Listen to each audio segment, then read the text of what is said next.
نحمده ونستعينه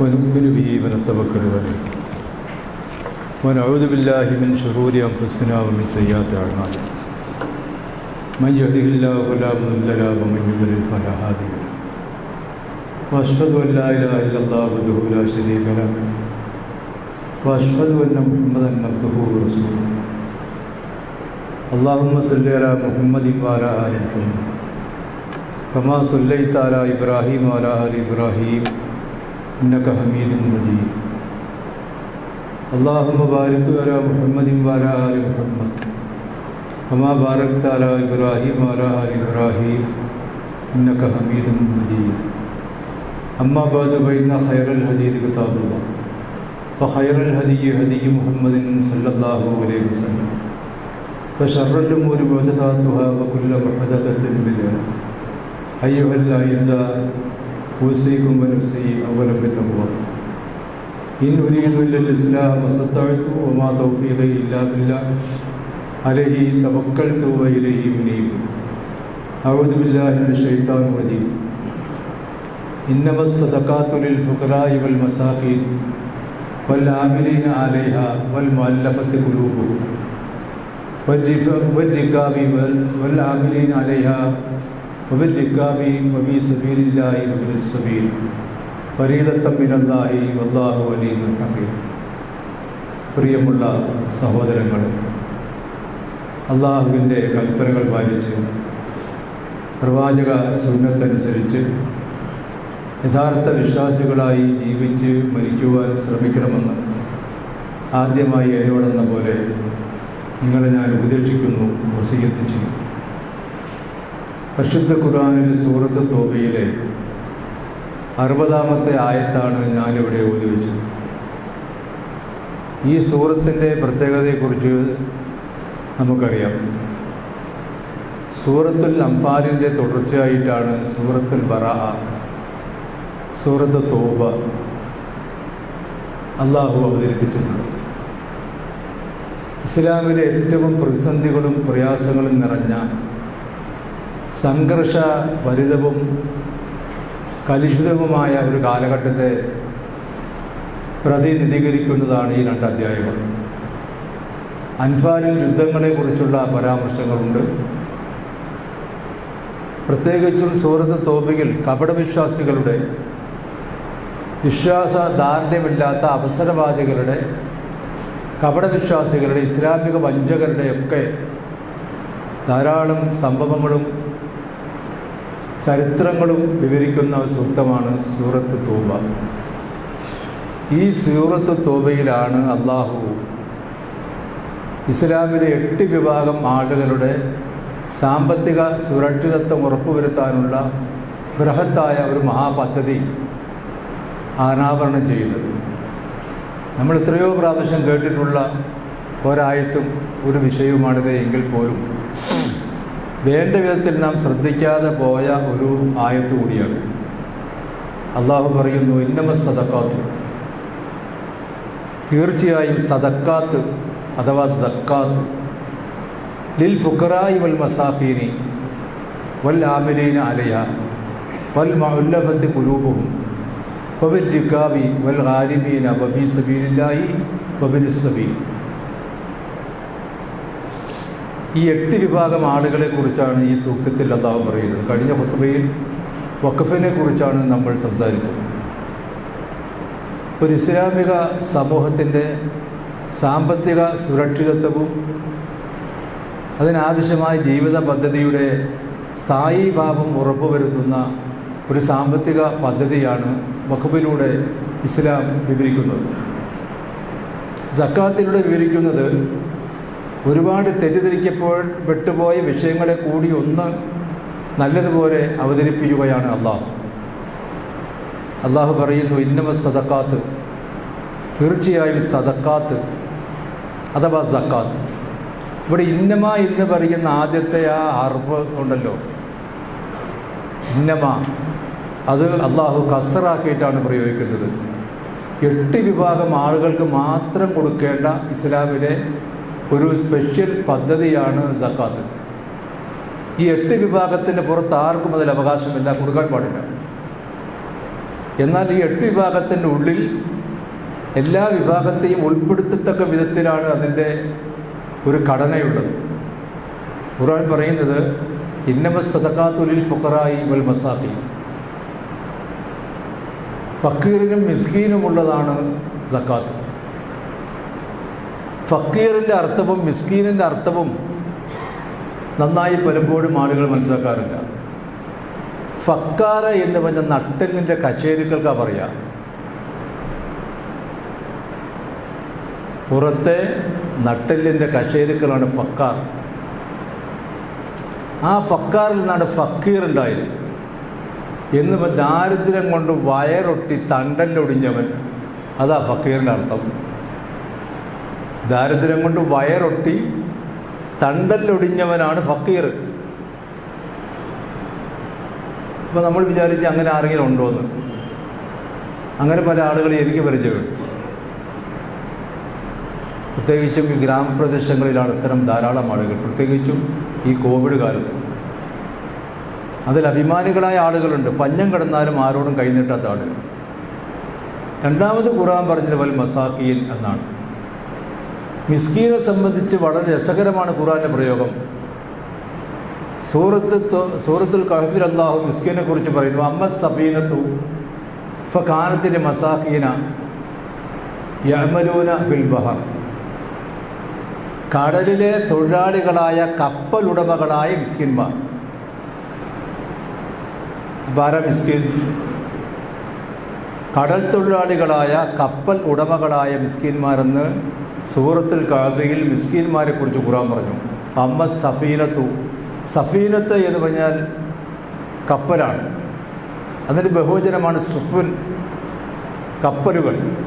കപ്പലും ബോട്ടും തമ്മിലുള്ള വ്യത്യാസം എന്താണെന്ന് ചോദിച്ചാൽ, കപ്പലിനകത്ത് താമസിക്കാനും സാധനങ്ങൾ സ്റ്റോർ ചെയ്യാനും പാകപ്പെടുത്താനും വസ്തുവകൾ സംഭരിക്കാനും ഉദ്ദേശിക്കുന്ന ലക്ഷ്യത്തിലേക്ക് പോകാനുള്ള ഇന്ധനം സൂക്ഷിക്കാനും അതിൻ്റെ കാവൽക്കാർക്കെല്ലാമുള്ള സൗകര്യങ്ങളോടുകൂടിയുള്ള കുറച്ചുകൂടി വലിപ്പമുള്ള ഒരു യാനപാത്രമായിരിക്കും കപ്പൽ.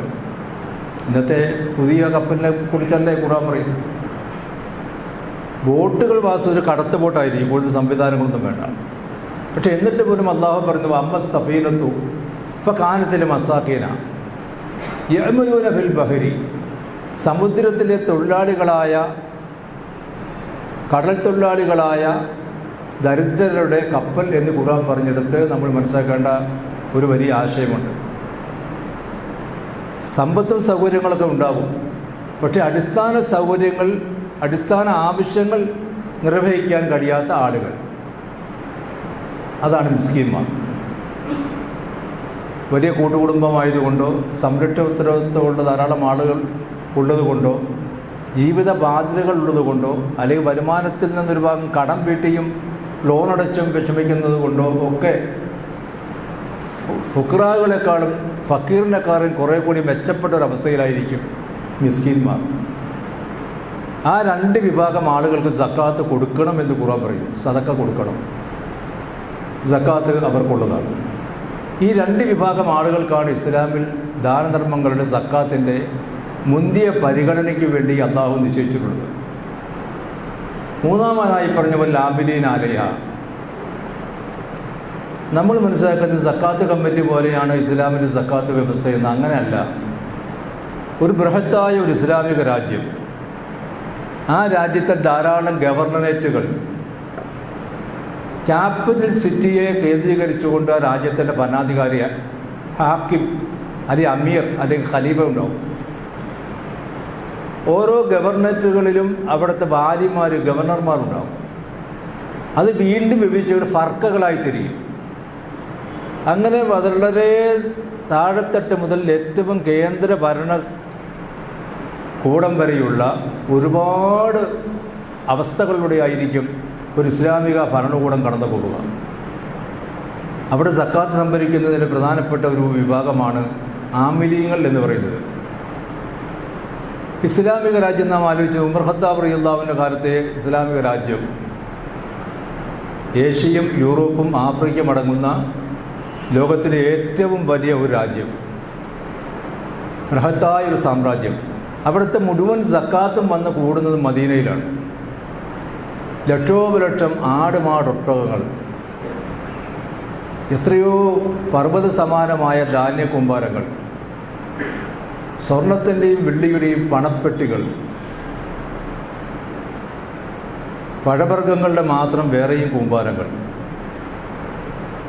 അതിൻ്റെ തൊഴിലാളികൾ. അത്ഭുതകരമായിരിക്കും ഇസ്ലാമിൻ്റെ സാമ്പത്തിക വ്യവസ്ഥയുടെ ചിത്രം. അവിടെ നിന്ന് ഓരോ സംസ്ഥാനങ്ങളിലേക്കും ആവശ്യമായ അവിടുത്തെ ജനങ്ങളുടെ കണക്കുകളൊക്കെ തരംതിരിച്ച്, പട്ടിക തിരിച്ച്, പേരെഴുതി, അവർക്ക് ആവശ്യമായത് ഒക്കെ തരംതിരിച്ച് ഓരോ സ്ഥലങ്ങളിലേക്കും കൊണ്ടുപോകുന്ന പണിയും ഈ ആമിലീങ്ങൾ എന്ന് പറയുന്ന സക്കാത്ത് സംഭരണ വിതരണ വിഭാഗക്കാർക്കുള്ളതാണ്. അപ്പോൾ വളരെ ബൃഹത്തായ ഒരു വലിയ ഒരു വകുപ്പാണ് ഇസ്ലാമിലെ സക്കാത്തി വകുപ്പ്. അതിൻ്റെ പ്രവർത്തകന്മാരും തൊഴിലാളികളും അടങ്ങുന്ന ആളുകൾക്കാണ് വല്ല ആമിലീൻ അലയ എന്ന് പറയുന്നത്. ഇസ്ലാമിക ചരിത്രത്തിലെ ഒറ്റപ്പെട്ടു നിൽക്കുന്ന അത്ഭുതകരമായ സാമ്പത്തിക പദ്ധതി ലോക ചരിത്രത്തിൽ എവിടെയും ഒരു വ്യവസ്ഥയിൽ നമുക്ക് കാണാൻ സാധ്യമല്ല. അങ്ങനെ പല വർഷങ്ങളായിട്ട് ആ രാജ്യത്തെ മുഴുവൻ ആളുകളുടെയും ദാരിദ്ര്യം ഉച്ചാടനം ചെയ്ത് സാമ്പത്തികമായ ജീവിതത്തിൻ്റെ മുൻനിരയിലേക്ക് എത്തിച്ച് അവരുടെ പിന്നോക്കാവസ്ഥകളൊക്കെ പരിഹരിച്ച് ഏതാണ്ട് ഒരു നിസ്കാരത്തിൽ സഫിൽ നിൽക്കുന്ന ആ മുസ്ലിങ്ങളുടെ ആ മനോവികാരത്തോടെ എല്ലാവരും തന്നെ ജീവിതത്തിൻ്റെ മുൻനിരയിൽ എത്തപ്പെടുന്ന ഒരു സംവിധാനം. അതിൽ മുഖ്യ പ്രവർത്തകരാണ് ആബിദീങ്ങൾ എന്ന് പറയുന്നത്. ഇനി ഒരു 2-3 വിഭാഗം ആളുകൾ വളരെ തെറ്റിദ്ധരിക്കപ്പെടുന്ന ആളുകളാണ്. വൽ മുഅല്ലഫത്തു ഖുലൂബുഹും,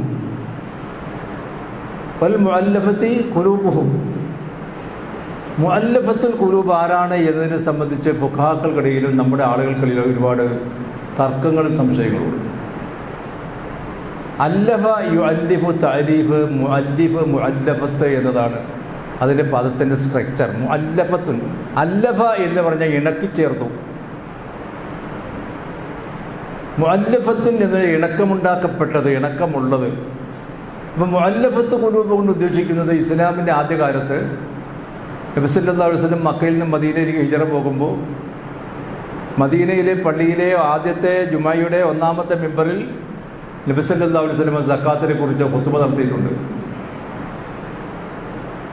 ഇമാം തുർമിദി വിവരിക്കുന്നുണ്ട്. ഇസ്ലാമിലെ ആദ്യത്തെ ജുമാ ഖുതുബയിലെ വിഷയം സക്കാത്തിനെ സംബന്ധിച്ചായിരുന്നു. അപ്പോൾ അക്കാലത്ത് മദീനയിൽ കുറച്ച് മുസ്ലിങ്ങൾ, ധാരാളം ജൂതന്മാർ, ക്രൈസ്തവർ, കപടവിശ്വാസികൾ, ഇവർക്കിടയിൽ മുസ്ലിങ്ങൾ ജീവിക്കുമ്പോൾ മുസ്ലിങ്ങളുടെ അനുഭാവ നിലപാട് പുലർത്തുന്ന ആളുകൾക്കും സക്കാത്ത് കൊടുത്തു. അത് 2 വിധത്തിലാണ്. ഒന്നെങ്കിൽ അവർക്ക് എന്തെങ്കിലും കൊടുത്താൽ അവരെ കൊണ്ട് ഇസ്ലാമിനുള്ള ഉപദ്രവം മാറി കിട്ടും, അത് കണക്കാക്കി അവർക്കും കൊടുത്തു. അത് മുഅല്ലഫത്തുൽ ഖുലൂബ്. മറ്റൊന്ന് ഇസ്ലാമിനടുത്ത് പരിചയിച്ച് ക്രമേണ ഇസ്ലാമിലേക്ക് വന്നു ചേരാൻ സാധ്യതയുള്ള ആളുകൾ, അവരും മുഅല്ലഫത്തുൽ ഖുലൂബാണ്. ഇത് മുഅല്ലഫത്തുൽ ഖുലൂബിൻ്റെ സക്കാത്ത് ഇസ്ലാമിൻ്റെ ആദ്യകാലത്താണ് കൊടുത്തത്. നബി സല്ലല്ലാഹു അലൈഹി വസല്ലമിൻ്റെ ഒരു 9-10 വർഷം, അബൂബക്കർ സിദ്ദീഖ് റളിയല്ലാഹു അൻഹുവിൻ്റെ 2.5 വർഷം, അപ്പോൾ 12.5 വർഷം. ഉമർ ഖത്താബ് റളിയല്ലാഹു അൻഹുവിൻ്റെ ഭരണത്തിൻ്റെ ആദ്യകാലം കുറഞ്ഞതൊരു 15 വർഷം മാത്രമേ മുഅല്ലഫത്തുൽ ഖുലൂബിന് സക്കാത്ത് കൊടുത്തിട്ടുള്ളൂ. അത് കഴിഞ്ഞ് നബിയുടെ കാലത്തും അബൂബക്കർ സിദ്ദീഖ് റളിയല്ലാഹു അൻഹുവിൻ്റെ കാലത്തും കൊല്ലം മുഅല്ലഫത്തുൽ ഖുലൂബിൻ്റെ സക്കാത്തിൻ്റെ വിഹിതം പറ്റിക്കൊണ്ടിരുന്ന ആളുകൾ വീണ്ടും അത് വാങ്ങാൻ വന്ന ഉമർ ഖത്താബ് റളിയല്ലാഹു അൻഹു പറഞ്ഞു, നിങ്ങൾക്കൊക്കെ തരാൻ കാരണം എന്താണെന്നറിയാമോ? അന്ന് മുസ്ലിങ്ങൾ വളരെ കുറവായിരുന്നു, ഇസ്ലാമിൻ്റെ ശത്രുക്കൾ വളരെ ശക്തന്മാരായിരുന്നു, അന്നത് ആവശ്യമായിരുന്നു. ഇപ്പോൾ നിങ്ങൾക്ക് അതിൻ്റെ ആവശ്യമില്ല, ഞങ്ങൾക്കും ആവശ്യമില്ല. ഇഷ്ടമുള്ളവർക്ക് ഇവിടെ നിൽക്കാം, അല്ലാത്തവർക്ക് പോകാം. അങ്ങനെ മുഅല്ലഫത്തുൽ ഖുലൂബിൻ്റെ ആ വിഹിതം ഉമർ ഖത്താബ് റളിയല്ലാഹു അൻഹു അന്നത്തെ പ്രത്യേക സാഹചര്യത്തിൽ നിർത്തൽ ചെയ്തു. ഖുർആനിൽ പറഞ്ഞൊരു കാര്യം നിരോധിക്കുകയല്ല ചെയ്തത്. അതിന് ഇസ്ലാമിൻ്റെ ഖലീഫമാർക്ക് ഇസ്ലാമിക നിയമം വ്യാഖ്യാനിച്ചുകൊണ്ട് നടപ്പിലാക്കാവുന്ന ചില അധികാരങ്ങൾ ഇസ്ലാം വകപ്പിച്ചു കൊടുക്കുന്നുള്ളൂ. അതിൽപ്പെട്ടതായിരുന്നു ഉമർ ഖത്താബ് റളിയല്ലാഹു അൻഹുവിൻ്റെ ആ നിലപാട്. ഈ ആമിരീങ്ങളിൽ തന്നെ സമ്പന്നന്മാരുണ്ടാകും, സമ്പന്നന്മാരും ശക്തന്മാരും സൗകര്യക്കാരുമുണ്ടെങ്കിൽ അവർക്ക് സ്വയം ആ സക്കാത്തിൻ്റെ വീതം വേണ്ട എന്ന് വയ്ക്കാവുന്നതേ ഉള്ളൂ. വീണ്ടും നമ്മൾ ശ്രദ്ധിക്കേണ്ട ഒരു കാര്യം എന്താണെന്ന് പറഞ്ഞാൽ റിക്കാബി എന്ന് പറഞ്ഞ ആയത്താണ് ഏറ്റവും തെറ്റിദ്ധരിക്കപ്പെട്ട ആയത്ത്.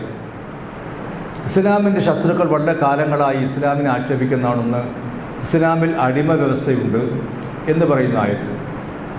റിക്കാബി അടിമകളുടെ മോചനത്തിന് വേണ്ടിയാണ് മറ്റൊരു വിധം സക്കാത്തിൻ്റെ ഒരു വിഹിതം ഇസ്ലാം നിശ്ചയിച്ചത്. എന്താണ് അടിമ വ്യവസ്ഥ എന്നുകൊണ്ട് ഉദ്ദേശിക്കുന്നത്? നമ്മളൊക്കെ മനസ്സിലാക്കുന്നത് ആഫ്രിക്കയിൽ നിന്ന് പണ്ട് യൂറോപ്യന്മാരും അമേരിക്കക്കാരും ധാരാളമായ അടിമകളെ വേട്ടയാടി പിടിച്ച് കപ്പൽ കയറ്റി അമേരിക്കയെ കൊണ്ടുപോയി അവരുടെ പല ആവശ്യങ്ങൾക്ക് ഉപയോഗിച്ചു എന്നതാണ്. അതല്ലായിരുന്നു ഇസ്ലാമിൻ്റെ ആവിർഭാവ കാലത്ത് മക്കയിൽ നിലനിന്നിരുന്ന, മദീനയിൽ നിലനിന്നിരുന്ന അടിമ വ്യവസ്ഥ. ഒരാൾ ഒരു മുതലാളിയോട് പോയി കുറച്ച് രൂപ വായ്പ വാങ്ങിച്ചു. കൃത്യമായ സമയത്ത് ആ തിരിച്ചടവ് സാധ്യമല്ലാതെ വന്നാൽ കടം കൊടുത്ത മുതലാളി എന്ത് ചെയ്യുന്നറിയാമോ? ഈ കടം വാങ്ങിച്ചവനെ പിടിച്ചുകൊണ്ട് പോയി അടിമയാക്കും, അവനെ കൊണ്ട് വിൽക്കും.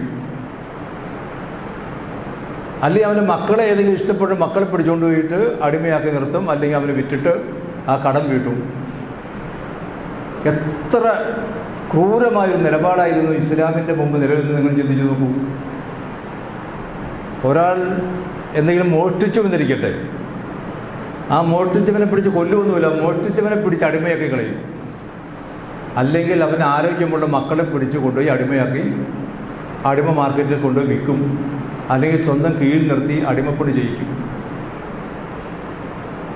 ഇങ്ങനെയൊക്കെയായിരുന്നു അടിമ വ്യവസ്ഥ കാലഘട്ടത്തിൽ മക്കയിൽ നിലനിന്നിരുന്നത്. ഇനി എന്തെങ്കിലും തെറ്റ് ചെയ്തു, ഒരു അടിപിടി കേസുണ്ടായാൽ ആ ദുർബലനായ ആളെ പിടിച്ചുകൊണ്ട് അടിമയാക്കും. എന്താ അടിമ കമ്പോളത്തിൽ കൊണ്ടുപോയി അയാളെ വിൽക്കും. ഇങ്ങനെ ക്രൂരമായ മനുഷ്യത്വവിഹീനമായ അടിമ വ്യവസ്ഥ നിലനിന്ന ഒരു ഘട്ടത്തിലാണ് ഇസ്ലാം അടിമമോചനത്തിന് വേണ്ടി സക്കാത്തിന് 8 വിഭാഗത്തിൽ ഒരു വിഭാഗത്തെ സക്കാത്ത് വ്യവസ്ഥയ്ക്ക് വേണ്ടി നിശ്ചയിച്ചത്. നമുക്കത് മനസ്സിലാവില്ല. കാരണം മക്കയിലും മദീനയിലൊക്കെ അന്ന് നിലനിന്നിരുന്ന അടിമ വ്യവസ്ഥയെപ്പറ്റി അറിയുമെങ്കിൽ മാത്രമേ നമുക്കതിൻ്റെ ഗൗരവം മനസ്സിലാവുള്ളൂ. നമ്മുടെ നാട്ടിൽ ആ സംഭവം ഇപ്പോൾ ഇല്ലല്ലോ. പണ്ടൊക്കെ ഉണ്ടായിരുന്നു. പത്തനംതിട്ടയിൽ നിന്നും പുനലൂരിൽ നിന്നും തിരുവല്ലയിൽ നിന്നൊക്കെ ധാരാളം ബ്രിട്ടീഷുകാർ അടിമകളെ പിടിച്ചുകൊണ്ട് പോയി തലശ്ശേരിയിലും കണ്ണൂരും കൊണ്ട് വിൽക്കുന്നതിനെ പറ്റിയൊക്കെ ചരിത്രത്തിൽ രേഖപ്പെടുത്തിയിട്ടുണ്ട്. കേരളത്തിൽ വ്യാപകമായി കിഴക്കൻ കേരള പ്രദേശങ്ങളിലൊക്കെ മനുഷ്യരെ പിടിച്ച് അടിമകളാക്കുന്ന വ്യവസ്ഥ നിലനിന്നിരുന്നു. ഇവിടെ നാം മനസ്സിലാക്കേണ്ട മറ്റൊരു കാര്യം കൂടി, ഇസ്ലാമിനെ തെറ്റിദ്ധരിക്കുന്ന ആളുകൾ ഇസ്ലാം അടിമ വ്യവസ്ഥ അംഗീകരിക്കുകയാണ് ചെയ്തത് എന്നാണ് പറയാറുള്ളത്. ഇപ്പോൾ പല യൂട്യൂബ് ചാനലുകളിലൂടെ ചർച്ചകളും കാണാം. ഇസ്ലാമിനെ വിമർശിക്കുമ്പോൾ ഇസ്ലാം അടിമ വ്യവസ്ഥ അംഗീകരിച്ചൊരു മതമാണ്. ഇസ്ലാം ഒരിക്കലും അടിമ വ്യവസ്ഥ അംഗീകരിക്കുകയല്ല ചെയ്തത്. അടിമത്ത മോചനത്തിന് വേണ്ടിയുള്ള ബൃഹത്തായ ഒരുപാട് പദ്ധതി ഇസ്ലാമിനുണ്ട്. അത് ജിനായാത്ത് എന്ന് പറയുന്ന കുറ്റവും ശിക്ഷയുമായി ബന്ധപ്പെട്ട ഒരധ്യായത്തിലെ ചർച്ചയാണെന്ന് അത് മറ്റൊരു അവസരത്തിൽ നമുക്ക് ഇൻഷാ അല്ലാഹ് അതേപ്പറ്റി ചർച്ച ചെയ്യാം. ഒരുപാട് കാര്യങ്ങൾക്ക് പ്രായശ്ചിത്തമായി അടിമ മോചിപ്പിക്കുക എന്നതാണ് ഇസ്ലാം പറഞ്ഞത്.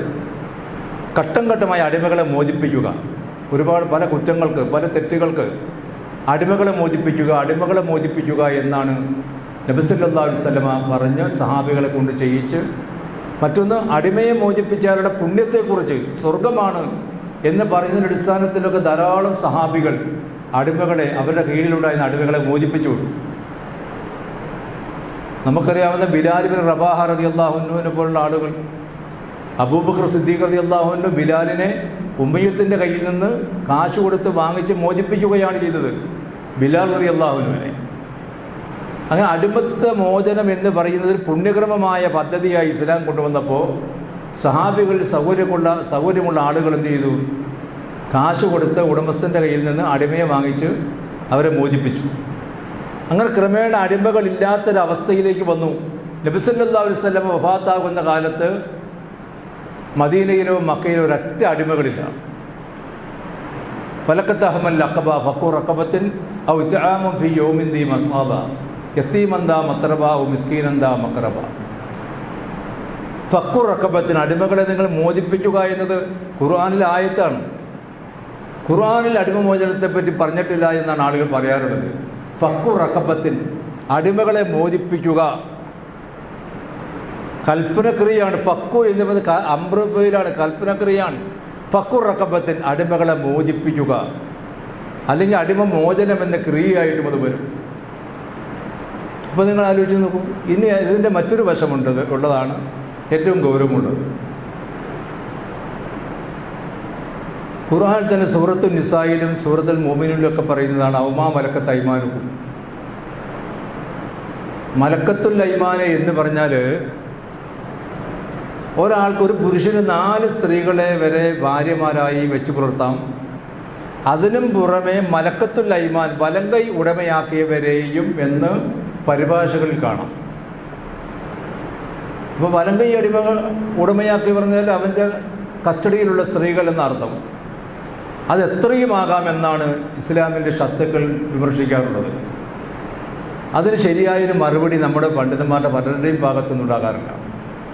വാസ്തവത്തിൽ എന്താണെന്നറിയാം മലക്കത്തുൽ അയ്മാൻ? മലക്കത്തുൽ അയ്മാൻ അഥവാ വലങ്കൈ ഉടമയാക്കിയവർ എന്ന് ഖുർആൻ പറയുന്നത് യുദ്ധരംഗത്ത് നിന്ന് പിടികൂടുന്ന തടവുകാരികളായ സ്ത്രീകളാണ്. നാട്ടിലുള്ള സ്ത്രീകളൊന്നുമല്ല മലക്കത്തുൽ അയ്മാൻ. പണ്ട് കാലത്ത് ആണുങ്ങൾ മാത്രമല്ല സ്ത്രീകൾ യുദ്ധത്തിന് പോകുമായിരുന്നു. അപ്പോൾ ശത്രുക്കൾ തമ്മിൽ യുദ്ധം ചെയ്യുമ്പോൾ പരാജയപ്പെട്ടവരുടെ ഭാഗത്ത് നിന്ന് തടവിലാക്കപ്പെടുന്ന കൂട്ടത്തിൽ സ്ത്രീകളുണ്ടെങ്കിൽ ഏതൊരു മുസ്ലിം പടയാളികളുടെ കൈവശമാണ് ഒരു സ്ത്രീ വന്നു ചേർന്നതെങ്കിൽ എന്ത് ചെയ്യണം? അയാൾക്ക് ഭാര്യയെപ്പോലെ ആ സ്ത്രീയെ വെച്ച് പുലർത്താം. അത് മോശമായ മ്ലേച്ഛമായ ഒരു കാര്യമല്ലേ എന്നാണ് പെട്ടെന്ന് അല്പബുദ്ധികൾ ചിന്തിക്കുക. പക്ഷെ നിങ്ങൾ ചിന്തിച്ചു നോക്കൂ, യുദ്ധരംഗത്താണ് സംഭവം. 2 ശത്രുക്കൾ തമ്മിലാണ് ഏറ്റുമുട്ടുന്നത്. അപ്പോഴാണ് ശത്രുനിരകൾക്കിടയിൽ നിന്ന് യുദ്ധം അവസാനിച്ചപ്പോൾ കുറേ സ്ത്രീകളെ തടവുകാരായി പിടികൂടുന്നത്. ഇസ്ലാം എന്താ ചെയ്യേണ്ടത്? ശത്രു രാജ്യത്തെ മരുഭൂമിയിലേക്ക് ആ സ്ത്രീകളെ വെറുതെ തള്ളിവിടണോ? ആഹാരമില്ലാതെ, സംരക്ഷണമില്ലാതെ, സുരക്ഷിതത്വമില്ലാതെ, ഒരാൺതുണയില്ലാതെ തള്ളിവിടുകയാണോ വേണ്ടത് എന്നാർക്കെങ്കിലും അഭിപ്രായമുണ്ടോ? അങ്ങനെയാണെങ്കിൽ 2 കാര്യം സംഭവിക്കും. ഒന്ന്, വളരെ ഗുരുതരമായ തെറ്റുകൾ ആ സമൂഹത്തെ പ്രചരിക്കാൻ ഇടവരും. മറ്റൊന്ന്, അവരുടെ ജീവിതം തന്നെ അപകടത്തിൽപ്പെട്ടു പോകും. ഈ ഒരു തിന്മയിൽ നിന്നും അവരെ രക്ഷപ്പെടുത്താൻ വേണ്ടിയും അവരുടെ സുരക്ഷിതത്വം ഭദ്രമാക്കാൻ വേണ്ടിയും ഇസ്ലാം കണ്ട പദ്ധതി എന്താണ്? ആരുടെ കൈവശമാണോ അടിമസ്ത്രീ വന്നു ചേർന്നത് ആ പടയാളിക്ക് അയാളുടെ ഭാര്യയെ പോലെ ഈ സ്ത്രീയെ വെച്ച് പുലർത്താം. എന്നിട്ടോ അതിൽ ആ സ്ത്രീ ഗർഭിണിയായൊരു കുട്ടി ജനിച്ചാൽ അതോടുകൂടി അടിമയായിരുന്ന സ്ത്രീ സ്വതന്ത്ര സ്ത്രീയായി മാറും. ഒരു പദ്ധതിയാണത്. അതോടുകൂടി അയാളുടെ സ്വതന്ത്ര സ്ത്രീയായി, സ്വതന്ത്രമായൊരു ഭാര്യയായിട്ട് മാറും. ഇയാൾ മരിച്ചാൽ ഇയാളുടെ സ്വത്തിന് അവർക്ക് അവകാശമുണ്ടാകും. അയാളുടെ മുൻ ഭാര്യയുടെ കൂടെയുള്ള ഒരു സപത്നി എന്ന് പറയുന്ന ഒരവസ്ഥയിലേക്ക്, ഒരു പദവിയിലേക്ക് അവർ ഉയരും. ആ അടിമസ്ത്രീയിലുണ്ടായ കുട്ടിക്ക് സ്വന്തം മറ്റു മക്കളെ പോലെയുള്ള എല്ലാ അവകാശങ്ങളും ഈ പിതാവിൽ നിന്ന് ഉണ്ടായിത്തീരും. എത്ര ശാസ്ത്രീയമായൊരു പദ്ധതിയാണ് ഇസ്ലാം കണ്ടെത്തിയത്. ആളുകൾ പറയുന്നത് ഇത് മലക്കത്തുൽ അയ്മാനെ എന്ന് പറഞ്ഞാൽ മുസ്ലിങ്ങൾക്ക് 4 സ്ത്രീകളെ വരെ വിവാഹം കഴിക്കാം, പുറമെ എത്രയെങ്കിലും വെപ്പാട്ടിമാരെയും വെച്ച് പുലർത്താം എന്നാണ് പല ഓറിയന്റലിസ്റ്റുകളും മോഡേണിസ്റ്റുകളും നമ്മുടെ നാട്ടിലുള്ള ഒരുപാട് ചാനലിൽ വന്നിരുന്ന് ശബ്ദിക്കുന്ന പല ആളുകളും പറയാറുണ്ട്. പകരം നിങ്ങൾക്ക് ആർക്കെങ്കിലും പദ്ധതി പറയാനുണ്ടോ? ആ സ്ത്രീകളെ എന്ത് ചെയ്യണം? അതുകൊണ്ട് ആ സ്ത്രീകളെ തടവുകാരായി പിടികൂടുമ്പോൾ ആ സൈന്യനായകൻ ആ ആരോഗ്യമുള്ള പട്ടാളക്കാർക്കിടയിൽ അവരെ പങ്കിട്ട് കൊടുക്കും. ഒരു പ്രസവം കഴിയുന്നതോടുകൂടി ആ സ്ത്രീ സ്വതന്ത്ര സ്ത്രീയായി മാറും. കുട്ടി സ്വന്തം ആ പിതാവിൻ്റെ മക്കളായി മാറും. അങ്ങനെ സ്വാഭാവികമായ ഒരു വളരെ ശാസ്ത്രീയമായ ഒരു പദ്ധതി അതിലൂടെ നടപ്പിലാകും. പക്ഷേ ഇതിന് നമ്മുടെ നാട്ടിൽ എന്ത് സംഭവിച്ചെന്നറിയാമോ? നമ്മുടെ നാട്ടിൽ സംഭവിച്ച എന്താണെന്നറിയാം. നാദാപുരം കലാപത്തെ പിന്നിൽ പഠിക്കണം. നാദാപുരം കലാപവും മേപ്പയൂരുണ്ടായ സംഘർഷങ്ങളും CPMൻ്റെ MLA ആയിരുന്ന കണാരൻ്റെ ഒരു വാഹനം തടഞ്ഞ് യൂത്ത് ലീഗുകാരുണ്ടാക്കിയ ഒരു പ്രതിസന്ധിയാണ് മേപ്പയൂർ കലാപത്തിലേക്ക് എത്തിയത്. ഒരു ലീഗ് മാർക്സിസ്റ്റ് സംഘടന. അതിൻ്റെ സമാപന യോഗത്തിൽ, മധ്യസ്ഥതയുടെ സമാപന യോഗത്തിലെ ഒരു പ്രാസംഗികനായിരുന്നു ഞാൻ. എനിക്ക് നന്നായി ആ സംഭവത്തെക്കുറിച്ച് അറിയാം. നാദാപുരത്തെ കലാപം 350 കോടി രൂപയുടെ വസ്തുവകകളാണ് മുസ്ലിങ്ങളുടെ മാത്രം നഷ്ടം എന്നാണ് പത്രവാർത്ത. അവിടെയൊക്കെ എന്താ സംഭവിച്ചത്? വലിയ വലിയ ജന്മിമാർ, മുസ്ലിം ജന്മിമാർ, നൂറുകണക്കിന് ആയിരക്കണക്കിന് ഏക്കർ സ്ഥലം, കൃഷിയിടം, കരയും കായലും അതുപോലെ തന്നെ വയലുമായിട്ട് അവരുടെ പറമ്പിൽ പണിയെടുക്കാൻ വേണ്ടി നൂറുകണക്കായ അടിയാത്തി പെണ്ണുങ്ങളും അടിയാന്മാരും അടിയാത്തി ചാളകളും അവരുടെ കുട്ടികളും. അവിടെ എന്താ സംഭവിച്ചത്? ഈ അടിയാത്തി പെണ്ണുങ്ങളൊക്കെ ഈ ജന്മിയുടെ മലങ്കൈ ഉടമയാക്കിയ വെപ്പാട്ടിമാരായണ എന്ന് ആലിമ്യങ്ങൾ ഫത്വ കൊടുത്തു. ഫത്വയ്ക്ക് യാതൊരു ക്ഷാമം ഉണ്ടായിരുന്നില്ലല്ലോ. സനാവുദ്ദീൻ മക്തിത്തങ്ങൾ 1800 കാലത്താണ് കേരളത്തിലുണ്ടായിരുന്ന ആളാണ്. ഈ മട്ടാഞ്ചേരിയിലുണ്ടായിരുന്നു 1808 1707 ഔറംഗസീബ് ചക്രവർത്തി മരണപ്പെടുന്നത്. 1808 ഇദ്ദേഹം ഉണ്ട് ഇവിടെ കേരളത്തിൽ. അദ്ദേഹത്തിൻ്റെ പുസ്തകം തന്നെയുണ്ട് ഈ വക സംഭവങ്ങളെ സംബന്ധിച്ച്. അപ്പോൾ അക്കാലഘട്ടത്തിൽ ആലിമ്യങ്ങൾ ഈ വലിയ വലിയ ജന്മിമാർക്ക്, മുസ്ലിം ജന്മിമാർക്ക് അനുകൂലമായി അവരെ പറമ്പിലും പാടത്തിലും പണിയെടുക്കുന്ന പെണ്ണുങ്ങളൊക്കെ ഭാര്യമാർക്ക് പുറമെ നിങ്ങൾ അടയാത്തികളാണ്, നിങ്ങൾ വെപ്പാട്ടിമാരാണ്, നിങ്ങൾക്ക് അവരുമായി ഭാര്യാഭർത്തൃ ജീവിതമാകാം, അതുപോലെ അവരെ കൊണ്ടുനടക്കാം എന്നൊക്കെ പറഞ്ഞ് ഫത്വ കൊടുത്ത ആളുകളുണ്ട്. ആ ഫത്വ കൊടുത്ത ആളുകളുടെ ലിസ്റ്റുണ്ട് നമ്മുടെ കയ്യിൽ കേരളത്തിൽ. അങ്ങനെ ഫത്വ കൊടുക്കുന്ന മിടുക്കന്മാരായ ചില മുസ്ലിയാക്കന്മാരും ഉണ്ടായിരുന്നു. വലിയ വലിയ പണക്കാർ, വയനാടും അതുപോലെ മണ്ണാർക്കാടും പാലക്കാടും പോലെയുള്ള വലിയ വലിയ ഭൂസ്വത്തുള്ള സ്ഥലങ്ങളിലൊക്കെ അത്തരം മുസ്ലിയാക്കന്മാർ വലിയ തിരക്കായിരുന്നു ഫത്വയ്ക്ക് വേണ്ടി പണം കൊടുത്ത് ഫത്വ കൊടുത്തിരുന്നത്. അതിൻ്റെ ഫലമെന്താ?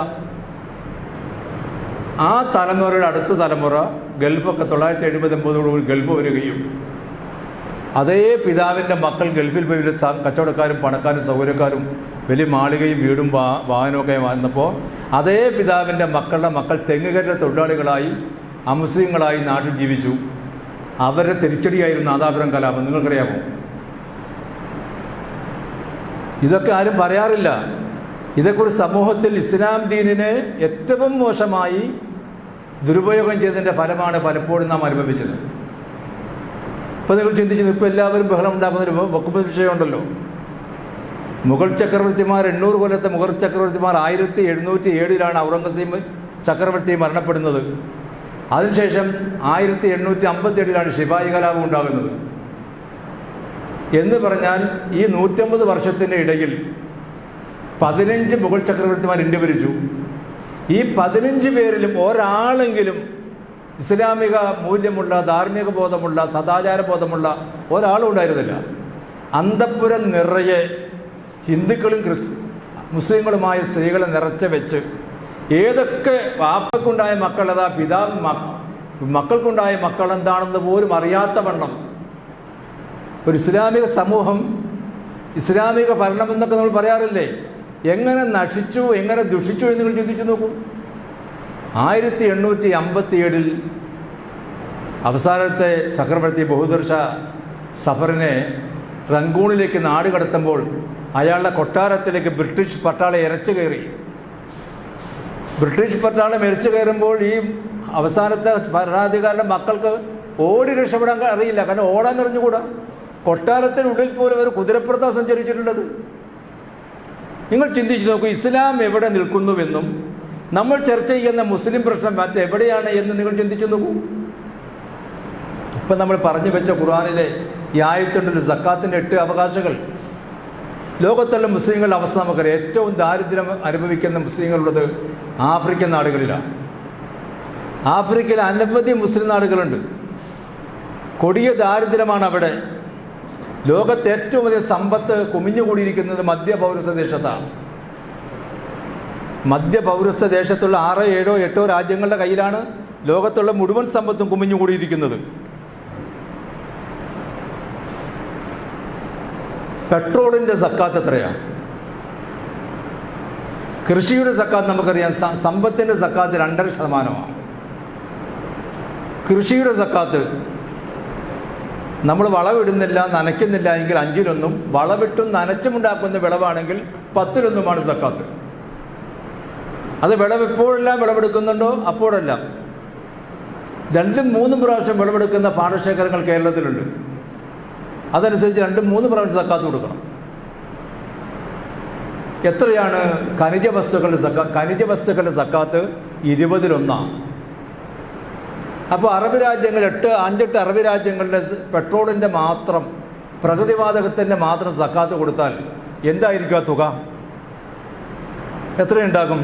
ലോകത്തൊരൊറ്റ മുസ്ലിമെങ്കിലും ദാരിദ്ര്യം അനുഭവിക്കേണ്ടി വരുമോ? ലോകത്തൊരൊറ്റ മുസ്ലിമെങ്കിലും പട്ടിണി കിടക്കേണ്ടി വരുമോ? ലോകത്തൊരൊറ്റ മുസ്ലിമിനെങ്കിലും ശത്രുക്കൾ ഇങ്ങനെ കുറച്ച് ചാടുമോ? എന്താ അത് സംഭവിക്കാത്തത്? ഇപ്പം നിങ്ങൾ ചിന്തിച്ചത് സൗദി അറേബ്യയാണ്. എല്ലാവരും വളരെ ബഹുമാനത്തോടെ പറയുന്ന സൗദി അറേബ്യയാണ്. സൗദി അറേബ്യയിലെ പണ്ഡിതന്മാരുടെ പക്ഷത്ത് നിന്ന് സക്കാത്ത്, പെട്രോളിൻ്റെ സക്കാത്ത്, പ്രകൃതിവാതകത്തിൻ്റെ സക്കാത്ത്, സ്വർണത്തിൻ്റെ സക്കാത്ത് ഇത്ര കൊടുക്കണമെന്ന് പറഞ്ഞ് ഏതെങ്കിലും രാജകൊട്ടാരത്തിലേക്ക് ഒരു ഫത്വ വക പോയി എന്ന് നിങ്ങൾക്ക് ചൂണ്ടിക്കാനായി കഴിയുമോ? ഒരിക്കലും സംഭവിച്ചിട്ടില്ല. അവിടെ എന്താ സംഭവിക്കുക? വിദേഹത്തിനെ പറ്റിയുള്ള പുസ്തകങ്ങൾ, കൈപ്പുസ്തകങ്ങൾ. നിങ്ങൾക്ക് ചാക്കുമായി പോയാൽ സൗദി അറേബ്യയിൽ നിന്ന് വിദേഹത്തിൻ്റെ പുസ്തകം കൊണ്ടുപോയിട്ട് വരാം. എന്തൊക്കെയാണ് വിദേഹത്ത്? താടി നീട്ടിയാലുള്ള പുണ്യം. അതിനെത്ര പുസ്തകങ്ങൾ? താടി ഇങ്ങനെ വെട്ടാതെ നീട്ടിയാലുള്ള പുണ്യത്തെക്കുറിച്ച് 100 കണക്കിന് പുസ്തകം, വിദേഹത്തിന് എതിരായുള്ള പുസ്തകം. പക്ഷേ ലോകത്ത് മുസ്ലിം സമൂഹം അനുഭവിക്കുന്ന ദുരന്തങ്ങൾ, മുസ്ലിങ്ങൾക്ക് അല്ലാഹു മൊത്തമായി കൊടുത്ത സക്കാത്ത്, ഇപ്പോൾ നാം പറയുന്ന ഈ 8 വിഭാഗത്തിൻ്റെ സക്കാത്ത്, നമ്മുടെ പള്ളിയിലെ സക്കാത്ത്, അല്ലെങ്കിൽ രാജ്യത്തെ സക്കാത്ത് അങ്ങനെയാണോ? ലോകത്തിലുള്ള സക്കാത്ത്, ലോകത്തിലെ മുഴുവൻ മുസ്ലിങ്ങളുടെയും സക്കാത്ത്, അത് ലോകത്തിലെ മുഴുവൻ മുസ്ലിങ്ങൾക്കിടയിലുള്ള 8 വിഭാഗങ്ങൾക്കിടയിൽ വിഭജിക്കുകയാണെങ്കിൽ ലോകത്തിലെ മുസ്ലിങ്ങളുടെ സാമ്പത്തിക പിന്നാക്കാവസ്ഥ ചിന്തിക്കാൻ കഴിയുമോ നമുക്ക്? ആരും മിണ്ടുന്നില്ല. എത്രയാണ് ലോകത്ത് ഏറ്റവും അധികം പ്രകൃതിവാതകമുള്ള രാജ്യമാണ് കൊച്ചു രാജ്യമായ ഖത്തർ. കടലിൻ്റെ അടി മുഴുവനും പ്രകൃതിവാതകമാണ്. കുറച്ചെങ്കിലൊക്കെ ചില കാര്യങ്ങൾ ചെയ്യുന്ന രാജ്യം കൂടിയാണ് ഖത്തർ. പക്ഷേ ഈ മുസ്ലിം രാജ്യങ്ങളിലൊന്നും കൃത്യമായി സക്കാത്ത് വ്യവസ്ഥയില്ല. നമ്മുടെ രാജ്യത്ത് നോക്കൂ, നമ്മളെ ഈ പള്ളി പോലെ കൂടി വന്ന് 1-2 ലക്ഷം രൂപ കിട്ടും. വലിയ പള്ളിയാണെങ്കിൽ 5, 10, 20, 50 ലക്ഷം രൂപ കിട്ടും. ഇതുകൊണ്ടൊന്നൊരു സക്കാത്തി വ്യവസ്ഥ ഉദ്ദേശിക്കുന്ന അർത്ഥത്തിലേക്കൊന്നും പോകില്ല. ഔറംഗസീബ് ചക്രവർത്തിയുടെ കാലത്ത് അദ്ദേഹം എന്ത് ചെയ്യുന്നറിയാമോ? അദ്ദേഹത്തിൻ്റെ സക്കാത്ത് കൃത്യമായി ഹറമൈനി ഷരീഫൈനിലുള്ള ഉദ്യോഗസ്ഥന്മാർക്കും അവിടെയുള്ള പാവപ്പെട്ട മുസ്ലിങ്ങൾക്കെല്ലാം വേണ്ടി കൊടുത്തയച്ചു. എന്നിട്ട് അദ്ദേഹം ജീവിച്ചത് എങ്ങനെയെന്നറിയാമോ? അദ്ദേഹം തൊപ്പി തുന്നിയാണ് ജീവിച്ചത്. തൊപ്പി തുന്നി മാർക്കറ്റിൽ ആളുകൾ കൊണ്ട് വിറ്റ് അതിൽ നിന്ന് കിട്ടുന്ന തുച്ഛമായ വരുമാനം കൊണ്ട് ജീവിച്ച ഒരു ഭരണാധികാരിയാണ് വാളുകൊണ്ട് ഈ രാജ്യത്തിൻ്റെ സംസ്കാരം തകർക്കാൻ ശ്രമിച്ചുവെന്ന് പറഞ്ഞു കേട്ടത്. രാജ്യത്തിൻ്റെ ഭരണത്തിൽ നിന്ന് യാതൊരു 10 പൈസ പോലും പറ്റാത്ത ഒരാളായിരുന്നു ഔറംഗസീബ് ചക്രവർത്തി. ഇന്ത്യ കണ്ടതിലെ ഏറ്റവും നീതിമാനായ മൊഹീദ്ദീൻ ഔറംഗസീബ് ചക്രവർത്തി 53 കൊല്ലം അദ്ദേഹം രാജ്യം ഭരിച്ചു. ഒരു വർഗീയതയും ഉണ്ടായില്ല, ഒരു പ്രതിസന്ധിയും ഉണ്ടായിരുന്നില്ല. കൃത്യമായി അദ്ദേഹം സക്കാത്ത് കൊടുത്തിരുന്നു. അപ്പോൾ നമ്മൾ ഈ കാര്യത്തിൽ 2 കാര്യങ്ങളാണ് ഈ സക്കാത്തിൻ്റെ ആയത്തിൽ നിന്ന് നമ്മൾ ഊന്നൽ കൊടുത്ത് മനസ്സിലാക്കേണ്ടത്. ഒന്ന്, അടിമ വ്യവസ്ഥ ഇസ്ലാമിലില്ല. അടിമത്തം പൂർണ്ണമായും ലോകത്ത് ഇല്ലായ്മ ചെയ്ത, വിഭാടനം ചെയ്ത ഏക മതമാണ്, ഏക വ്യവസ്ഥയാണ് ഇസ്ലാം. ഇനി അടിമകളെയൊക്കെ മോചിപ്പിച്ച് കഴിഞ്ഞാൽ അവസാനത്തെ പദ്ധതിയുണ്ട് ഇസ്ലാമിൽ. എന്താണ്? നബി സല്ലല്ലാഹു അലൈഹി വസല്ലം പറഞ്ഞു, നിങ്ങളുടെ ആരുടെയെങ്കിലും കീഴിൽ അടിമകളുണ്ടെങ്കിൽ നിങ്ങൾ കഴിക്കുന്ന ഭക്ഷണം അവർക്കും കൊടുക്കണം, നിങ്ങൾ ധരിക്കുന്ന വസ്ത്രം അവർക്കും കൊടുക്കണം, നിങ്ങൾ അനുഭവിക്കുന്ന ആനുകൂല്യങ്ങൾ അവർക്കും വകവെച്ചു കൊടുക്കണം. ഇനി നിങ്ങളുടെ അടിമയെ നിങ്ങളൊരു പണി ഏൽപ്പിച്ചു, ആ പണി അടിമയ്ക്ക് ഭാരമേറിയതാണെങ്കിൽ ആ പണിയിൽ നിങ്ങൾ ഷെയർ ചെയ്തിട്ട് അടിമയെ സഹായിക്കണം. അവസാനത്തെ പദ്ധതിയാണ്. അങ്ങനെ അടിമ വ്യവസ്ഥയുടെ എല്ലാ അടച്ചുപൂട്ടിക്കൊണ്ട് അടിമ സമ്പ്രദായത്തെ തന്നെ ഇല്ലായ്മ ചെയ്തുകൊണ്ട് ഇസ്ലാം. അപ്പോൾ ചില ആൾക്കാർ ചോദിക്കും, എന്താണ് അടിമത്തം ഹറാമാക്കിക്കൊണ്ട് ആയത്ത് അവതരിക്കാതിരുന്നത്? അവിടെയാണ് ഇസ്ലാമിൻ്റെ ഒരു മഹത്വം നമ്മൾ മനസ്സിലാക്കേണ്ടത്. മദ്യം ഹറാമാക്കിയതുപോലെ, പലിശ ഹറാമാക്കിയതുപോലെ അടിമ വ്യവസ്ഥ ഹറാമാണ് എന്ന് ഒരായത്ത് ഖുർആനിലില്ല. കാരണം എന്താ? അള്ളാഹുവിനെ അറിയൂ. കാരണം ഈ വരുംകാല നൂറ്റാണ്ടുകളിൽ, ഭാവി കാലങ്ങളിൽ എപ്പോഴെങ്കിലും പഴയ അടിമവസ്ഥ ലോകത്ത് നിന്ന് തിരിച്ചു വരേണ്ടി വരുമോ ഇല്ലയോ എന്ന് നമുക്ക് അറിഞ്ഞുകൂടാ. ഒന്ന്, മറ്റൊന്ന്, ഒരൊറ്റ വാക്കിൽ അടിമവ്യവസ്ഥ നിരോധിച്ചാൽ എന്താ സംഭവിക്കുക? അമേരിക്കയിൽ അടിമത്തം നിരോധിച്ചു. അതെന്താ സംഭവിച്ചത്? അടിമത്തം നിരോധിച്ചതിൻ്റെ പിറ്റേ ദിവസം എല്ലാ അടിമകളും യജമാനന്മാരെ മുതലാളിമാരെ വീട്ടിലേക്ക് തന്നെ തിരിച്ചു വന്നു. അപ്പോൾ യജമാനന്മാർ പറഞ്ഞു, നിങ്ങളൊക്കെ മോചിപ്പിച്ച് വിട്ടതല്ലേ, നിങ്ങൾക്ക് പോകാം. അപ്പോൾ പറഞ്ഞു, ഞങ്ങൾ എവിടെ പോകാനാണ്? ഞങ്ങൾ ഇത്ര കാലം ഇവിടെ തന്നെയാണ് ജീവിച്ചത്. ഞങ്ങൾക്ക് എവിടെ പോകണമെന്നോ എന്ത് ചെയ്യണമെന്നോ എങ്ങനെ ജീവിക്കണമെന്നോ അറിഞ്ഞുകൂടാ. അതുകൊണ്ട് ഞങ്ങൾക്ക് മോചനം വേണ്ട എന്ന് പറഞ്ഞ് അമേരിക്കയിൽ പ്രതിവിപ്ലവം ഉണ്ടായി അടിമകളുടെ ഭാഗത്ത് നിന്നിട്ട്. അപ്പോൾ ഇസ്ലാം ചെയ്യുന്ന വളരെ ശാസ്ത്രീയമായൊരു സംവിധാനമാണ്. നിങ്ങൾ ചിന്തിച്ച് നോക്കൂ, ഇസ്ലാമിൽ അറബികളുടെ കാലത്ത് മക്കയിൽ ഏറ്റവും അധികം ആളുകൾ മദ്യപിക്കുന്നവരായിരുന്നു. അറബികളുടെ ജീവിതത്തിൻ്റെ മുഖ്യമായൊരു ഭാഗമായിരുന്നു മദ്യപാനം. ഇസ്ലാം ഖുർആൻ എന്ത് ചെയ്തില്ല? ഒറ്റ അടിക്ക് മദ്യം ഹറാമാണ് എന്നൊരു വിധി ഉണ്ടാക്കില്ല. ലാ തഖറബുസ് സലാത്ത വഅൻതും സുക്കാറ ഹത്താ തഅലമൂ മാ തഖൂലൂന. ഖുർആൻ അങ്ങനെ ആദ്യം പറഞ്ഞത്, ലാ തഖറബുസ് സലാത്ത വഅൻതും സുക്കാറ, നിങ്ങൾ കള്ള് കുടിച്ചുകൊണ്ട് നിസ്കരിക്കരുത്, നിസ്കരിക്കുന്ന സമയത്ത് നിങ്ങൾ മദ്യപിക്കരുത് കേട്ടോ എന്നാണ് അല്ലാഹ് പറഞ്ഞത്. എന്നിട്ട് ന്യായം പറഞ്ഞ എന്താണ്? ഹത്താ തഅലമൂ മാ തഖൂലൂന, നിങ്ങൾ നിസ്കാരത്തിൽ എന്താണ് ചെയ്യുക, എന്താണ് പറയുക എന്ന് നിങ്ങൾക്ക് അറിയാതെ പോകുമല്ലോ. നിങ്ങൾ ആലോചിച്ചത് എത്ര മനഃശാസ്ത്രപരമായൊരു സമീപനമാണെന്ന് ചിന്തിച്ചു നോക്കൂ. ഗുരുതരമായൊരു തെറ്റിനെ ഇസ്ലാം നിരാകരിക്കുന്നത് എങ്ങനെയാണ് ആ പദ്ധതി? ലാ തഖറബുസ് സലാത്ത വഅൻതും സുഖാറ ഹത്താ തഅലമൂ മാ തഖൂലൂന. നിങ്ങൾ എന്താണ് പറയുന്നത് എന്ന് നിങ്ങൾക്ക് അറിയില്ലല്ലോ മദ്യപിച്ചാൽ. അതുകൊണ്ട് നിസ്കരിക്കുന്ന സമയത്ത് നിങ്ങൾ മദ്യപിക്കരുത് എന്ന് അവരോട് പറഞ്ഞു. ഒറ്റയടിക്ക് മദ്യപിക്കരുത് പറഞ്ഞാൽ ഉൾക്കൊള്ളാൻ സമൂഹത്തിന് ബുദ്ധിമുട്ടാണ്. മനുഷ്യൻ്റെ മനസ്സിനെ സംബന്ധിച്ച് അറിയുന്നവർ അള്ളാഹുവാണ്. കാരണം മനുഷ്യനൊക്കെ മനസ്സ് സൃഷ്ടിച്ചു കൊടുത്ത അള്ളാഹുവാണ്. കുറച്ചു കാലം കഴിഞ്ഞപ്പോൾ അള്ളാഹു അവരോട് തന്നെ പറഞ്ഞു, ഇന്നമൽ ഹംറു വൽ മൈസൂറു വൽ അൻസാബു വൽ അസ്ലാമു റിജ്സും മിൻ അമലി ശൈത്താനി ഫജ്തനിബൂഹു ഫഹൽ അൻതും മുന്തഹൂൻ. മദ്യം ഹറാമാണ്. എന്താ ഫഹൽ അൻതും മുന്തഹൂൻ? നിങ്ങൾ ഉപേക്ഷിക്കുകയല്ലേ? അപ്പോൾ അള്ളാഹ് ചോദിക്കുകയാണ്, ഫഹൽ അൻതും മുന്തഹൂൻ, എന്താ നിങ്ങൾക്ക് ഉപേക്ഷിക്കാറായില്ലേ? അള്ളാഹുവാണ് ചോദിക്കുന്നത്. മനഃശാസ്ത്രപരമായ സമീപനമാണത്. ഫഹൽ അൻതും മുന്തഹൂൻ, എന്താ ഇപ്പോൾ നിങ്ങൾക്ക് ഉപേക്ഷിക്കാറായില്ലേ? അപ്പോൾ സഹാബത്ത് ഇന്ദഹൈനായ അല്ലാഹ്, ഇന്ദഹൈനായ റസൂലല്ലാ, ഞങ്ങൾ ഉപേക്ഷിച്ചു കഴിഞ്ഞു. അള്ളാഹുവേ, അള്ളാഹും റസൂലെ, ഞങ്ങളിനി മദ്യപിക്കുകയേയില്ല, ഞങ്ങൾ മദ്യപാനം നിർത്തി. വഖാമൂ ഇലാ ബറാമിൽ ഹംർ വയുരീഖൂനഹ ഇലാ റമാലി സഹറാ. മുഫസ്സിറുകൾ രേഖപ്പെടുത്തുകയാണ്, അവരെ എഴുന്നേറ്റിട്ട് അബൂ തൽഹയുടെ വീട്ടിൽ അനസ് റളിയല്ലാഹു അൻഹു പ്രഗത്ഭരായ സഹാബികളെല്ലാം കൂട്ടിയിരുത്തി മദ്യസൽക്കാരമായിരുന്നു അന്നേരം. അബൂ തൽഹ വലിയ മുതലാളിയാണ് മദീനത്തെ. ബീറുഹ തോട്ടത്തെ പറ്റി കഴിഞ്ഞ ഖുതുബയിൽ ഞാൻ പറഞ്ഞില്ലേ, അവിടെ സഹാബികളൊക്കെ കൂടി ഇരുന്ന് മദ്യപിക്കുന്നു. അവിടെ സപ്ലയർ ആയിരുന്നു അനസ് ബിൻ മാലിക്. അനസ് റളിയല്ലാഹു അൻഹു എല്ലാവർക്കും ഇങ്ങനെ മദ്യം കൊടുത്തുകൊണ്ടിരിക്കുന്നു. അപ്പോൾ താഴ്വരയിൽ നിന്ന് ശബ്ദം കേൾക്കുന്നു, ഈ ആയത്ത് ഓതി കേൾപ്പിക്കുന്നു, ഫഹൽ അൻതും മുന്തഹൂൻ. അപ്പോൾ അവർ ചെവി വട്ടം ശ്രദ്ധിച്ചു, എന്താ പറയുന്നത്. അപ്പോൾ ഈ ആയത്ത് ഇറങ്ങിയെന്നവർക്ക് അറിഞ്ഞപ്പോൾ അവരെ കൈവശമുള്ളതെല്ലാം വലിച്ചെറിഞ്ഞു, വായിലുള്ളത് അവർ തുപ്പിക്കളഞ്ഞു, കുടിച്ച് തൊണ്ടയിൽ കൈയിട്ട് അവർ ഛർദ്ദിച്ചു.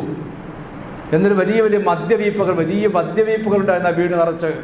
വഖാമൂ ഇലാ ബറാമിൽ ഹംർ, ആ മദ്യവീപ്പുകൾ കടയിലേക്ക് അവർ പോയി. വയുരീഖൂനഹ ഇലാ റമാലി സഹറാ, മരുഭൂമിയിലേക്ക് അത് ഒഴുക്കി വിട്ടപ്പോൾ മരുഭൂമിയിൽ പോലും വെള്ളം പോലെ ഒഴുകി. അപ്പം എന്താണ് ഇസ്ലാമിൻ്റെ മനഃശാസ്ത്ര വശം? അതാണല്ലോ നബി സല്ലല്ലാഹു അലൈഹി വസല്ലം ആയിഷ ബിയോട് പറഞ്ഞു, ആയിഷ, നിന്റെ ജനങ്ങൾ ഇളക വിശാഖമായിരുന്നില്ല എങ്കിൽ ഞാൻ ഈ മസ്ജിദുൽ ഹറാമിൻ്റെ ആ ഭാഗം ഹിജർ ഇസ്മായിൽ കൂടി ചേർത്ത് മസ്ജിദ് കഅബ പൊളിച്ച് ഭിത്തി അതിൻ്റെ തറ ചെറുതാക്കിയിട്ട് കയറാനും ഇറങ്ങാനും സെപ്പറേറ്റ് വാതിൽ വെച്ച് കഅബ ഞാൻ പൊളിച്ചു പണിയുമായിരുന്നു. പക്ഷേ നിന്റെ ജനങ്ങൾ ഇളകിപ്പോകും എന്ന് ആയിഷ ബിവിയോട് നബി സല്ലല്ലാഹു അലൈഹി വസല്ലം പറയുന്നു. അപ്പോൾ ഇസ്ലാമിൻ്റെ നിയമങ്ങളിലൊക്കെ എത്ര മനഃശാസ്ത്രപരമാണ്, എത്ര അവധാനതയാണ്, എത്ര സാവകാശമാണ്, എത്ര ബുദ്ധിപൂർവമാണ്, എത്ര ചിന്തോദ്ദീപകമാണ് അള്ളാഹുവിൻ്റെയും റസൂലിൻ്റെയും സമീപനം എന്ന് നിങ്ങൾ ചിന്തിച്ചു നോക്കൂ. ആ ഇസ്ലാമിനെ നമ്മൾ സമീപിക്കുന്നത് എങ്ങനെയാണ്, നമ്മുടെ മുസ്ലിം സമൂഹം സമീപിക്കുന്നത് എങ്ങനെയാണ് എന്ന് നിങ്ങൾ ചിന്തിച്ചു നോക്കൂ. സർവശക്തനായ അള്ളാഹു നാം എല്ലാവർക്കും നേർബുദ്ധിയും തൗഫീഖും പ്രദാനം ചെയ്യുമാറാകട്ടെ.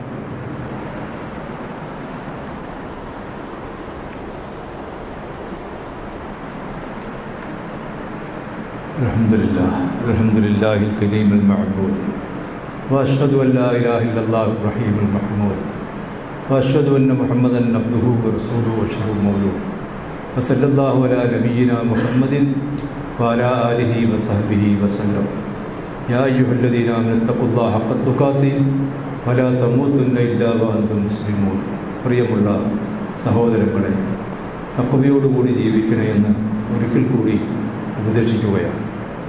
നബി സല്ലല്ലാഹു അലൈഹി വസല്ലം വീട്ടിൽ ഒരിക്കൽ ഒരാടിനെ കൊണ്ടു കൊടുത്തു. ഒരാടിന്. അപ്പം നമ്മൾ ചോദിക്കും, നബി അങ്ങനെ ജീവിച്ചു എന്ന്. നബി സക്കാത്ത് വാങ്ങിച്ചിട്ടില്ല, സദക്കയും വാങ്ങിച്ചിട്ടില്ല. നബി കച്ചവടക്കാരനല്ല, കർഷകനല്ല, തൊഴിലാളിയല്ല. നബി ഇത്രയും കാലമൊക്കെ ജീവിച്ചിരുന്നത് എങ്ങനെയായിരുന്നു? നബിക്ക് ഹിബത്ത് കൊടുക്കുമായിരുന്നു. നബിയുടെ വീട്ടിൽ സഹാബികൾ നബിയുടെ വീട്ടിലുള്ള ആഹാര സാധനങ്ങളും നബിക്ക് ആവശ്യമായ കാര്യങ്ങളൊക്കെ സഹാബികൾ കൊണ്ടുവന്ന് വീട്ടിൽ കൊടുക്കും. അതുകൊണ്ടാണ് നബി ജീവിച്ചത്. പലപ്പോഴും പട്ടിണിയായിരുന്നു. നേരം വിളിക്കുമ്പോൾ നബി സല്ലല്ലാഹു അലൈഹി വസല്ലമ ഭാര്യമാരോട് ചോദിക്കും, ഇന്ന് രാവിലെ കഴിക്കാൻ വല്ലതും ഉണ്ടോ? ഇല്ല എന്ന് പറഞ്ഞാൽ നബി പറയും, എന്നാൽ എനിക്കിന്ന് സുന്നത്ത് നോമ്പാണ്, എന്നാൽ എനിക്കൊന്ന് നോമ്പാണ്. നബി അഡ്വാൻസ് ആയിട്ട് എനിക്ക് നോമ്പാന്ന് പറയും. ഭാര്യമാരെന്ത് പറയും? ഞങ്ങൾക്കും നോമ്പാണ്. ആരെങ്കിലും എന്തെങ്കിലും കൊണ്ട് കൊടുത്താലും എന്ത് ചെയ്യും? അതനുസരിച്ച് അവർ ജീവിക്കും. ഇങ്ങനെയാണ് റസൂലുള്ളാഹി സ്വല്ലല്ലാഹു അലൈഹി വസല്ലമ ജീവിച്ചിരുന്നത്. അങ്ങനെ ഇരിക്കെ നബിക്ക് ഒരാൾ ഒരു ആടിനെ കൊണ്ട് കൊടുത്തു. നബി ആടിനെ അറുത്ത് കൊടുത്തിട്ട് പള്ളിയിലേക്ക് പോയി. അത് സദക്ക ചെയ്യാൻ പറഞ്ഞു ആവശ്യക്കാർക്ക്. അപ്പോൾ ആയിഷ ബിബി ആടിനെ അറുത്ത മിക്കവാറൊക്കെ അയൽക്കാർക്കെല്ലാം സദക്ക ചെയ്തിട്ട് നബിക്ക് ആടിൻ്റെ കൈയുടെ ആ മാംസം ഇഷ്ടമായതുകൊണ്ട് ആ മാംസം നബി ആയിഷ ബിബി മാറ്റി വെച്ചു നബിക്ക് വേണ്ടിയിട്ട്. നിസ്കാരം കഴിഞ്ഞ് വന്നപ്പോൾ നബി ചോദിച്ചു, ആയിഷ, ഇനി ആടിൽ നിന്ന് എന്താണ് ബാക്കിയുള്ളത്? ആ ആടിൽ നിന്ന് ഇനി എന്താ ബാക്കിയുള്ളത്? അപ്പോൾ ആയിഷ ബിബി പറഞ്ഞു, അല്ലാഹു റസൂലേ, ഒരു കൈക്കുറവ് മാത്രം ബാക്കിയുണ്ട്. അപ്പോൾ നബി ചോദിച്ചു, ബാക്കിയുള്ളതോ? ബാക്കിയുള്ളത് ഞാൻ എല്ലാവരും കൊടുത്തു. അപ്പം നബി പറഞ്ഞു, ആയിഷ, അങ്ങനെയല്ല പറയേണ്ടത്. ഒരു കൈക്കുറകല്ലാത്തത് എല്ലാം ബാക്കിയുണ്ട് എന്നാ പറയേണ്ടത്. കാരണം കൊടുത്തതേ ബാക്കി നിൽക്കും. നോക്കൂ, ഇവിടെ നബിയുടെ സമീപനം എത്ര മനഃശാസ്ത്രപരമായിട്ടാണ് നബി സല്ലല്ലാഹു അലൈഹി വസല്ലം ഭാര്യമാരെ ദീൻ പഠിപ്പിക്കുന്നത് എന്ന് നിങ്ങൾ ചിന്തിച്ചു നോക്കൂ. ഇങ്ങനെ കൊടുക്കുന്നതേ ബാക്കി ഉണ്ടാകും, ചിലവഴിക്കും, തീർന്നു പോകും എന്ന് പറയുന്ന ഒരധ്യാപനം ലോകത്തെവിടെയെങ്കിലും ഇസ്ലാമിലല്ലാതെ നമുക്ക് കണ്ടെത്താൻ കഴിയും. ബാക്കിയുള്ളവരൊക്കെ ഒരുപാട് നല്ല കാര്യം ചെയ്യാത്തവരാണെന്നല്ല പറയുന്നത്. ധാരാളം സൽക്കർമ്മങ്ങൾ ചെയ്യുന്ന, ചാരിറ്റി പ്രവർത്തനം ചെയ്യുന്ന ഒരുപാട് ആളുകളുണ്ട്. അപ്പോൾ ഇസ്ലാമിൻ്റെ മനഃശാസ്ത്ര സമീപനത്തെ കൂടി നമ്മളൊന്ന് മനസ്സിലാക്കണം. നബി സല്ലല്ലാഹു അലൈഹി വസല്ലമ എത്ര നന്നായിട്ടാണ് ഭാര്യമാരെ, കുടുംബത്തെയൊക്കെ അത് പഠിപ്പിച്ച് വളർത്തിയെടുത്തത് എന്ന് നമുക്ക് ബോധ്യപ്പെടും. അള്ളാഹു നാം എല്ലാവരെയും യഥാർത്ഥ വിശ്വാസികളുടെ കൂട്ടത്തിൽ ഉൾപ്പെടുത്തി അനുഗ്രഹിക്കുമാറാകട്ടെ. അല്ലാഹുമ്മ ലിൽ മുഅ്മിനീന വൽ മുഅ്മിനാത്ത് വൽ മുസ്ലിമീന വൽ മുസ്ലിമാത്ത് വൽ അഹ്യാഇ മിൻഹും വൽ അംവാത്ത് ഇന്നക മുജീബുദ് ദഅവാതി യാ ഖാദിയൽ ഹാജാത്ത് ത്വയ്യിബ് ദറാഹും വജഅലിൽ ജന്നത മഅവാഹും. اللهم ربنا آتنا في الدنيا حسنة وفي الآخرة حسنة وقنا عذاب النار. اللهم أجرنا من النار. اللهم أجرنا من النار. اللهم أجرنا من النار. اللهم أعز الإسلام والمسلمين وأذل الشرك والمشركين. اللهم ربنا اغفر لنا ولإخواننا الذين سبقونا بالإيمان ولا تجعل في قلوبنا غلا للذين آمنوا ربنا إنك رؤوف